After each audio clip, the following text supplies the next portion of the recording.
इन 10 जगहों पर चुप रहो, जीवन बदल जाएगा। Life changing powerful advice. क्या आपको पता है कि सिर्फ चुप रहकर भी आप अपनी जिंदगी को पूरी तरह बदल सकते हैं? जी हाँ, कुछ खास जगहों और मौक़ों पर अगर आप बोलने के बजाय चुप रहना सीख जाएं, तो आप न सिर्फ अनावश्यक विवादों से बच सकते हैं, बल्कि एक शांत, सफल और बुद्धिमान व्यक्ति बन सकते हैं। आज हम जानेंगे 10 ऐसी जगहें या परिस्थितियां जहां चुप रहना ही सबसे बड़ी समझदारी होती है।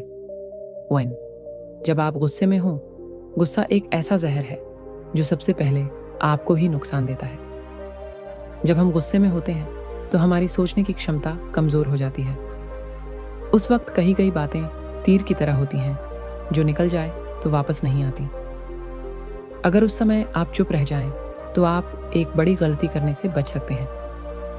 बाद में जब आप शांत हो जाएंगे, तब आप बेहतर निर्णय ले सकते हैं। कील और दीवार। एक बार एक पिता ने अपने गुस्सैल बेटे को एक थैला दिया जिसमें बहुत सारी कीलें थीं। उसने बेटे से कहा, जब भी तुम्हें गुस्सा आए, इस बगीचे की लकड़ी की बाड़ में एक कील ठोक देना। पहले दिन लड़के ने 30 कीलें ठोकी। धीरे धीरे जैसे जैसे समय बीता, उसने गुस्से पर थोड़ा नियंत्रण करना सीख लिया और हर दिन कम कीलें ठोकने लगा। कुछ हफ्तों बाद ऐसा दिन आया जब उसे एक भी कील नहीं ठोकनी पड़ी।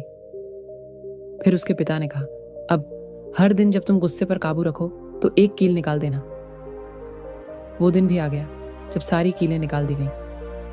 पिता उसे बाड़ के पास ले गए और बोले, बेटा, तुमने अच्छा काम किया, लेकिन जरा इस बाड़ को देखो, ये छेद रह गए हैं। ठीक वैसे ही जब तुम गुस्से में किसी को कुछ बुरा कहते हो तो उनके दिल में भी ऐसे ही निशान रह जाते हैं।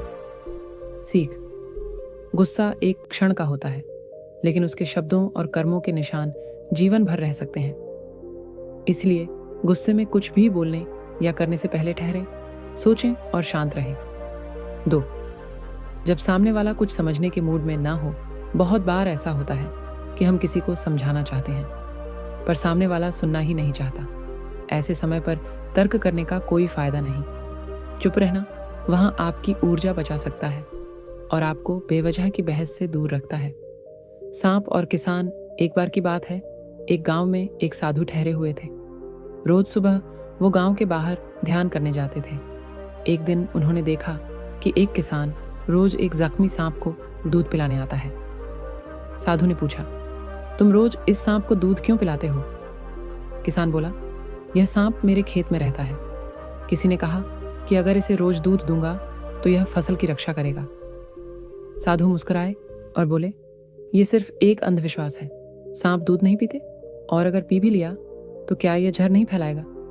किसान ने चिढ़कर कहा, आप साधु हो, लेकिन खेतीबाड़ी का क्या समझोगे? ये मेरा अनुभव है, आप दखल मत दीजिए।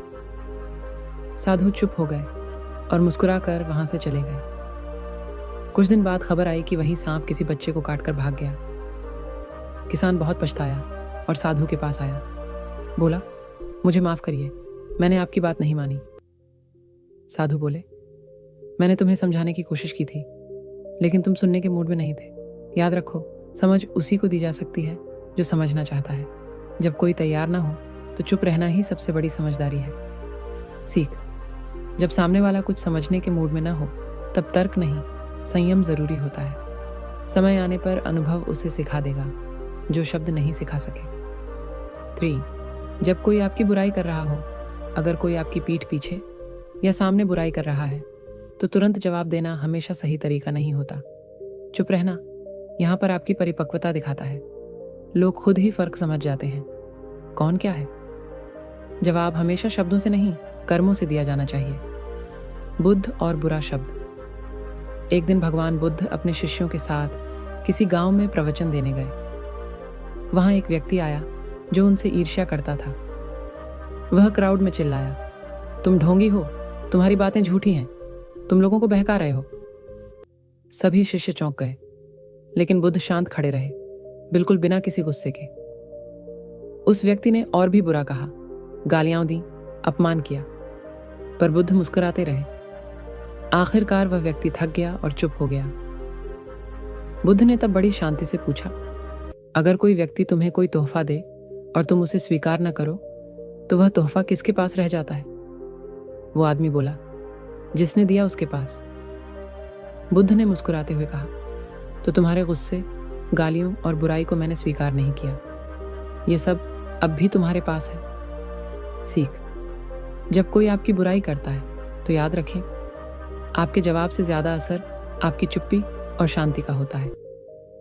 बुरे शब्दों को स्वीकार न करें, जो जैसा बोता है वैसा ही काटता है। 4, जब आपको विषय की पूरी जानकारी ना हो, अगर किसी मुद्दे की पूरी जानकारी नहीं है और आप फिर भी बोलते हैं, तो आप खुद को मूर्ख साबित कर सकते हैं। ऐसे समय पर चुप रहना, सुनना और सीखना यही सही तरीका होता है। इससे आप समझदार बनते हैं। अधूरी जानकारी का पुल। एक बार की बात है, एक गांव में 2 दोस्त रहते थे, रघु और मोहन। रघु बहुत बुद्धिमान और शांत स्वभाव का था, जबकि मोहन जोश में आकर जल्दी फैसले लेता था। गांव के बाहर एक नदी थी जिस पर लकड़ी का पुराना पुल बना हुआ था। एक दिन गांव के कुछ बच्चे नदी के उस पार खेलने गए, लेकिन वापसी में उन्हें डर लगा क्योंकि पुल हिल रहा था। मोहन तुरंत बोला, ये पुल अब टूटने वाला है, इसे पार करना जानलेवा है। और वो गांव वालों को इकट्ठा करके शोर मचाने लगा, सरकार लापरवाह है, बच्चों की जान खतरे में है। भीड़ बढ़ गई, हंगामा होने लगा। उसी समय रघु आया। उसने कहा, क्या तुमने देखा कि पुल कितना पुराना है? किस लकड़ी से बना है? नीचे की नींव कैसी है? मोहन बोला, नहीं, लेकिन हिल तो रहा है ना। रघु चुपचाप गया, गांव के बढ़ई से बात की, पुरानी रिकॉर्ड देखे और खुद जाकर इंजीनियरिंग की किताबों से पुल की क्षमता का अंदाजा लगाया। फिर उसने बताया, पुल 40 साल पुराना है, लेकिन इसकी संरचना अभी भी मजबूत है। हल्की झलक से डरना ठीक है, लेकिन बिना पूरी जानकारी के डर फैलाना गलत है। गांव वालों को समझ आया कि जोश में आकर हंगामा करना आसान है, लेकिन सही निर्णय के लिए पूरी जानकारी जरूरी है। सीख, जब तक आपके पास विषय की पूरी जानकारी न हो, तब तक न राय दें, न प्रचार करें। अधूरी जानकारी पर उठाया गया कदम कभी कभी हानिकारक साबित हो सकता है। 5, जब किसी का दर्द या दुख बहुत गहरा हो, कई बार शब्द छोटे पड़ जाते हैं। जब कोई बहुत दुखी हो तो चुपचाप उनके साथ बैठना, उनके आंसू पोंछना, ये ज्यादा असरदार होता है बनिस्बत किसी भाषण के। सहानुभूति शब्दों से नहीं, मौजूदगी से दिखाई जाती है। नमक और पानी का बर्तन। एक दिन एक युवक बहुत दुखी होकर एक संत के पास गया और बोला, गुरुजी, मेरा दुख बहुत गहरा है, मैं इसे सह नहीं पा रहा, क्या करूं? संत मुस्कुराए और बोले, आओ मेरे साथ। वे युवक को लेकर किचन में गए। वहां उन्होंने एक गिलास में पानी लिया और उसमें 1 चम्मच नमक डाला। बोले, इसे पी लो। युवक ने जैसे ही घूंट लिया, उसका मुंह बिगड़ गया। बहुत कारा है। संत हंसे और फिर उसे पास के झील तक ले गए। वहां उन्होंने झील के पानी में 1 चम्मच नमक डाला और बोले, अब इस झील से पानी पीकर बताओ कैसा है। युवक ने पानी पिया और बोला, बिल्कुल मीठा, बिल्कुल साफ। संत ने गंभीर होकर कहा, बेटा, दुख तो नमक की तरह होता है, उतना ही होता है। फर्क सिर्फ इस बात से पड़ता है कि तुम उसे किस बर्तन में रखते हो। अगर तुम्हारा दिल गिलास जैसा छोटा है तो हर दुख तुम्हें खारा लगेगा, लेकिन अगर तुम अपने मन को झील जैसा विशाल बना लो तो सबसे बड़ा दुख भी उसमें खो जाएगा। सीख, जब किसी का दुख गहरा हो तो उसे सलाह नहीं, अपना विशाल हृदय दीजिए। हम दुख को मिटा नहीं सकते, लेकिन उसे संभालने की जगह और समझ जरूर दे सकते हैं। 6, जब कोई आपको उकसा रहा हो, दुनिया में कई लोग सिर्फ इसलिए कुछ बोलते हैं ताकि आप भड़कें, आप रिएक्ट करें। अगर आप चुप रह जाएं, तो आप उन्हें जीतने नहीं देते, आप अपनी शक्ति को अपने नियंत्रण में रखते हैं। शेर और गीदड़। बहुत समय पहले जंगल में एक शक्तिशाली शेर रहता था। सभी जानवर उसका सम्मान करते थे, लेकिन एक चालाक गीदड़ उससे जलता था। गीदड़ ने सोचा, शेर को किसी तरह गुस्सा दिलाकर उसकी इज्जत कम करनी चाहिए। एक दिन जब शेर आराम कर रहा था, गीदड़ पास आया और जोर जोर से चिल्लाने लगा, तू खुद को जंगल का राजा कहता है? तू तो बस आलसी है। मुझसे लड़ने की हिम्मत है तो आ मैदान में। शेर ने आंखें खोली, गीदड़ को देखा और फिर दोबारा सो गया। गीदड़ फिर चिल्लाया, डरपोक, कायर, तेरी ताकत सिर्फ नाम की है। शेर शांत रहा। कुछ जानवरों ने शेर से पूछा, तुम उसका जवाब क्यों नहीं देते? शेर मुस्कुराया और बोला, अगर मैं हर भौंकने वाले पर ध्यान दूं तो मैं राजा नहीं, गली का कुत्ता बन जाऊंगा। वो मुझे गिराना चाहता है, लेकिन मैं अपने स्तर से नीचे नहीं गिरूंगा। गीदड़ थक गया, उसकी चाल नाकाम रही। शेर और भी महान बन गया, अपनी शांति से। सीख, जब कोई आपको उकसा रहा हो तो याद रखें, आपकी प्रतिक्रिया ही तय करती है कि आप कितने बड़े हैं। हर आवाज़ का जवाब ज़रूरी नहीं होता। शांति और संयम ही सच्ची ताकत है। 7, जब समय और स्थान उचित न हो, सही बात भी अगर गलत समय पर कही जाए तो उसका असर उल्टा हो सकता है। हर बात का सही समय और जगह होती है, इसलिए अगर आपको लगे कि अभी कहना ठीक नहीं तो चुप रहिए। सत्य और समय। प्राचीन समय की बात है, एक प्रसिद्ध विद्वान अपने शिष्यों को शिक्षा दे रहे थे। तभी एक शिष्य उत्तेजित होकर बोला, गुरुजी, मुझे अभी जाकर गांव के प्रधान को सबके सामने उसकी गलती बतानी है। वो झूठ बोल रहा है और लोगों को धोखा दे रहा है। गुरुजी शांत रहे और बोले, तुम जो कहना चाहते हो, क्या वह सत्य है? शिष्य बोला, हाँ, बिल्कुल सत्य है। गुरुजी ने अगला प्रश्न किया, क्या वह बात भलाई के लिए है? शिष्य बोला, हाँ, लोगों को सच्चाई जाननी चाहिए। फिर गुरुजी ने तीसरा प्रश्न पूछा, क्या यह कहने का समय और स्थान उचित है? शिष्य चुप हो गया। गुरुजी बोले, बेटा, सत्य भी अगर गलत समय और स्थान पर बोला जाए तो वह भी कलह का कारण बनता है। उन्होंने पास रखे दीपक की ओर इशारा किया और बोले, जैसे सूर्य दिन में रोशनी देता है, वैसे ही सत्य को भी तभी बोला जाना चाहिए जब उसका प्रभाव रोशनी जैसा हो, स्पष्ट और शांत। अंधेरे में भी दीपक की लौ सीमित होती है, लेकिन समय आने पर वही लौ प्रकाश फैलाती है। सीख, हर बात चाहे कितनी भी सही हो, उसे कहने का एक सही समय और स्थान होता है। अवसर की समझ सत्य से भी ज्यादा प्रभावशाली होती है। 8, जब आप किसी की सफलता से जलन महसूस करें। जलन एक स्वाभाविक भावना हो सकती है, लेकिन इसे जाहिर करना या किसी की सफलता को नीचा दिखाना, यह आपको ही नीचा करता है। ऐसे समय पर चुप रहकर आत्मविश्लेषण करना ज्यादा सही होता है। खुद को बेहतर बनाने पर ध्यान दें, दूसरों को गिराने पर नहीं। 2 बीजों की कहानी। किसी गांव में एक बाग था जहां 2 बीज जमीन के अंदर पड़े थे। पहला बीज सोचता था, मुझे ऊपर निकलना है, सूर्य की रोशनी चाहिए, मैं पेड़ बनूंगा और फल दूंगा। दूसरा बीज सोचता था, अगर मैं ऊपर निकला तो कोई मुझे कुचल देगा, सूरज जला देगा, बारिश मिट्टी बहा ले जाएगी, मैं यहीं सुरक्षित हूं। कुछ हफ्तों में पहला बीज अंकुर बनकर मिट्टी से बाहर आ गया। धीरे धीरे वह पौधा फिर पेड़ बना और उस पर मीठे फल लगे। दूसरा बीज अब जमीन के अंदर जलन महसूस करने लगा। उसमें ऐसा क्या है जो मैं नहीं कर पाया? लोग उसकी तारीफ करते हैं, उसकी छांव में बैठते हैं, उसके फल खाते हैं। एक दिन माली आया और जमीन को खोदते हुए वह दूसरा बीज भी उसके हाथ लग गया। माली ने उसे देखकर कहा, इस बीज में क्षमता थी, पर इसने डर और जलन के कारण खुद को रोक लिया। सीख, जब आप किसी की सफलता से जलन महसूस करें तो रुककर सोचिए, क्या मुझ में भी वो बीज है? जवाब होगा हाँ। फर्क बस इतना है कि वो मेहनत और धैर्य से ऊपर निकला और आप भीतर ही घुटते रह गए। जलन को प्रेरणा में बदलिए और खुद भी उगिए, बढ़िए, खिलिए। 9, जब आपकी बात किसी को चोट पहुंचा सकती है, सच कहना जरूरी है, लेकिन कैसे और कब, ये भी उतना ही जरूरी है।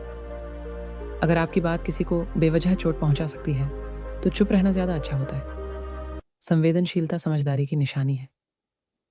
कांच का दिल। एक स्कूल में एक बच्चा था, आरव, जो थोड़ा शर्मीला था और ज्यादा बोलता नहीं था। एक दिन क्लास में टीचर ने सब बच्चों को एक खेल खेलने को कहा। उन्होंने हर बच्चे को एक कागज का दिल दिया और कहा, अगर कोई तुम्हारी बात से आहत हो तो उसका दिल थोड़ा मोड़ देना। बच्चों ने एक दूसरे से मजाक किए, चिढ़ाया, हंसी उड़ाई और हर बार किसी का दिल मोड़ दिया गया। कुछ ही देर में हर किसी का दिल सिकुड़कर अजीब सा हो गया। अब टीचर बोली, अब इन दिलों को फिर से पहले जैसा सीधा करो। बच्चों ने कोशिश की, लेकिन हर दिल पर सिलवटें रह गईं। टीचर ने सबको देखा और बोली, यही होता है जब आपकी बात किसी को चोट पहुंचाती है। चाहे आप बाद में माफ़ी भी मांग लें, निशान रह जाते हैं। शब्द लौटाए नहीं जा सकते। सीख, जब आपकी बात किसी को चोट पहुंचा सकती हो तो रुकिए, सोचिए और फिर बोलिए, क्योंकि शब्द बाण की तरह होते हैं। एक बार निकल गए तो वापस नहीं आते और दिलों पर हमेशा के लिए निशान छोड़ सकते हैं। 10. जब आप ध्यान या आत्मचिंतन में हो, अंत में सबसे ज़रूरी अपने आप के साथ समय बिताने के लिए चुप रहना। चुप्पी में वो शक्ति है जो शोर में नहीं होती। हर दिन कुछ वक्त खुद से बात करने के लिए, अपने अंदर झांकने के लिए चुप रहिए। यही आत्मज्ञान की शुरुआत है। राजा और संत का मौन। एक बार एक महान राजा ने सुना कि पास के जंगल में एक संत गहरी तपस्या में लीन है। लोग कहते थे कि वो वर्षों से मौन है और ध्यान में बैठे हैं। राजा को जिज्ञासा हुई। वह अपने सैनिकों और दरबारियों के साथ संत के पास गया। संत आंखें बंद किए ध्यान में बैठे थे, शांत, स्थिर, जैसे हवा भी उन्हें न छू पा रही हो। राजा बोला, हे संत, मैं महान राजा हूं, मेरी बात सुनिए, मुझे जीवन का सार जानना है। संत ने कोई उत्तर नहीं दिया। राजा ने दोबारा और फिर तीखी आवाज में कहा, मैं आदेश देता हूं, जवाब दो। लेकिन संत वैसे ही बैठे रहे। राजा क्रोधित हो गया, बोला, ये तो अहंकार है, मैं तो तुम्हें सम्मान देने आया था। तभी वहां एक बूढ़ा साधु आया और राजा से कहा, राजन, जब कोई आत्मचिंतन में होता है तो वह तुम्हारे नहीं, अपने भीतर के राजा से मिलने गया होता है। वहां तुम्हारे शब्द नहीं पहुंचते, सिर्फ उसकी आत्मा बोलती है, मौन में। राजा स्तब्ध रह गया। वह समझ गया कि ध्यान कोई भागने की क्रिया नहीं, बल्कि भीतर की सबसे ऊंची यात्रा है। उसने संत को प्रणाम किया और लौटते हुए बोला, जो खुद से जुड़ गया वही सच्चा राजा है। सीख, जब आप ध्यान या आत्मचिंतन में हो तो दुनिया की आवाजें पीछे छूट जाएं, क्योंकि उस वक्त आप सबसे महत्वपूर्ण व्यक्ति से मिल रहे होते हैं, खुद से। मौन में वो उत्तर हैं जो शोर में नहीं मिलते। तो दोस्तों, इन 10 परिस्थितियों में अगर आप चुप रहना सीख जाएं, तो न केवल आपका जीवन बेहतर होगा, बल्कि आप एक शांत, समझदार और प्रभावशाली व्यक्ति बन जाएंगे। चुप्पी कोई कमजोरी नहीं, यह एक बहुत बड़ी शक्ति है। अगर आपको ये वीडियो पसंद आया तो लाइक करें, शेयर करें और ऐसे ही जीवन बदलने वाली बातों के लिए चैनल को सब्सक्राइब ज़रूर करें। मिलते हैं अगली कहानी में एक नई सोच, एक नई रोशनी के साथ। तब तक खुद से जुड़े रहिए, शांत रहिए और सीखते रहिए।